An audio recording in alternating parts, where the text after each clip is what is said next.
Italy کی حکومت یا معاشرے نے اس اندھے پن کے مقابلے کے لیے کیا کیا میں نہیں جانتا، تاہم مجھے یہ معلوم ہے ہمارے معاشرے میں یہ اندھا پن عروج کو چھو رہا ہے۔ ہمیں اب دائیں بائیں کچھ نظر نہیں آتا، ہم جانوروں کی طرح کسی مسئلے سے گزرتے ہیں اور پھر اس مسئلے کے وجود کو بھول جاتے ہیں، چنانچہ چند دن بعد وہ دوبارہ ہماری زندگی میں آتا ہے اور پہلے سے زیادہ تباہی پھیلا جاتا ہے۔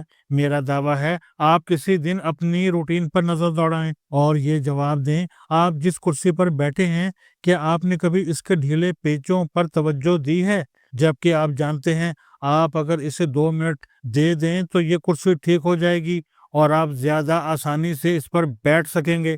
یا جو واش روم آپ استعمال کر رہے ہیں اس میں صابن نہیں، ٹونٹی لیک کر رہی ہے یا فرش گندا ہے اور آپ اگر اسے 2 منٹ دے دیں یا صفائی والے کی توجہ اس جانب مبذول کرا دیں تو یہ مسئلہ حل ہو جائے گا۔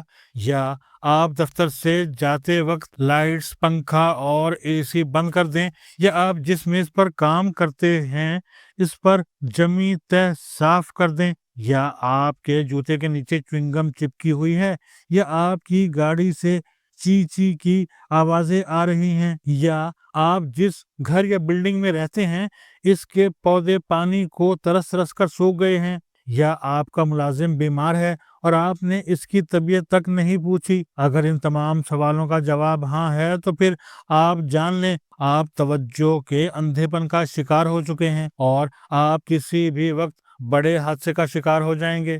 میرا خیال ہے آپ کو جس دن اپنی ذات کا یہ اندھا پن نظر آئے گا آپ کو اس دن پورے سسٹم کا اندھا پن بھی دکھائی دینے لگے گا۔ مثلاً آپ موسمیاتی تبدیلیوں کو دیکھ لیں، ہمیں پوری دنیا بتا رہی ہے پاکستان موسمیاتی تبدیلی کا سب سے بڑا نشانہ ہے۔ پاکستان میں قطب شمالی اور جنوبی کے بعد سب سے زیادہ گلیشیئرز ہیں، ان کی کل تعداد 13,032 ہے۔ یہ ملک میں پانی کا سب سے بڑا سورس ہیں، یہ تیزی سے پگھل رہے ہیں اور اگر ہمارا درجہ حرارت صرف 2 ڈگری بڑھ گیا تو 65% گلیشیئرز پگھل جائیں گے، جس کے بعد پاکستان میں پہلے سیلاب آئیں گے اور پھر ملک قحط سالی کا شکار ہو جائے گا، یعنی ہماری آل اولاد بھوک سے مر جائے گی۔ پوری دنیا چیخ رہی ہے، اٹلانٹک اوشن میں بارشوں کے نئے سسٹم نے جنم لے لیا ہے جس کی وجہ سے پاکستان میں بارشیں اور سیلاب بڑھ رہے ہیں۔ پوری دنیا گھنٹی بجا رہی ہے، پاکستان کے شہروں میں سیلاب کا اندیشہ ہے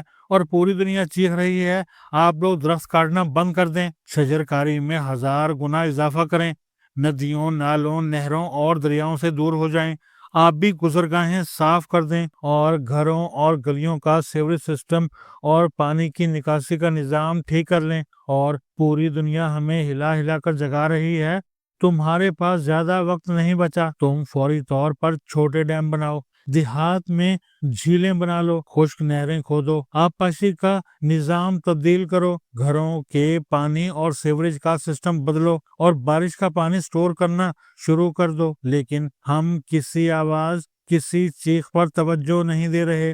ہم آج بھی دریا کے عین درمیان ہاؤسنگ سکیمیں، گھر، دکانیں، باڑے اور کھیت بنا رہے ہیں۔ ہمارے گاؤں پچھلے سال بھی دریا برد ہو گئے تھے اور ہم اس سال بھی دریا میں ڈبکیاں کھا رہے ہیں۔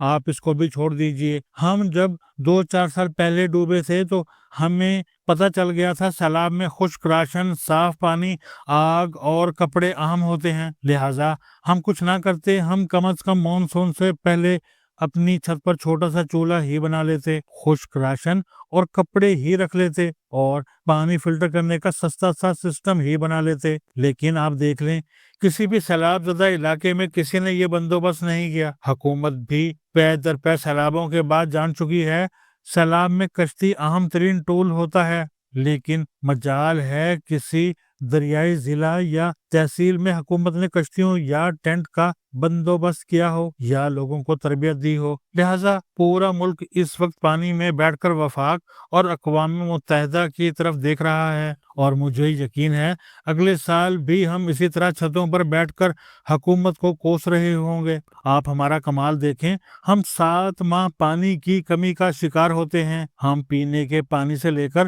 بجلی تک کی قلت کا نشانہ بنتے ہیں اور پھر 2 ماہ پانی میں ڈوبتے رہتے ہیں، لیکن ہم اس کے باوجود واٹر مینجمنٹ کے لیے تیار نہیں ہیں، نہ ہم اور نہ ہی ہماری حکومتیں۔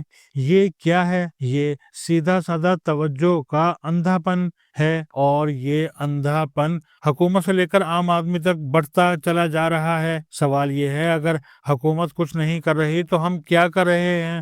ہم دریا کے درمیان مکان یا ہوٹل کیوں بنا رہے ہیں؟ درخت کیوں کاٹ رہے ہیں؟ اور بارش کے موسم میں پانی اور راشن کا بندوبست کیوں نہیں کر رہے؟ کیا ہم اس صورتحال کے خود ذمہ دار نہیں ہیں؟ ہم ہی ذمہ دار ہیں، کیونکہ ہم توجہ کے اندھے پن کا شکار ہیں۔ ہمیں تباہی سامنے نظر آ رہی ہے، لیکن ہمیں یہ دکھائی نہیں دے رہی، چنانچہ ہم اندھے لنگڑے کی طرح ٹٹولتے جاتے ہیں اور لڑکھڑاتے جاتے ہیں، اور یہ ہے ہمارا اصل ایشو۔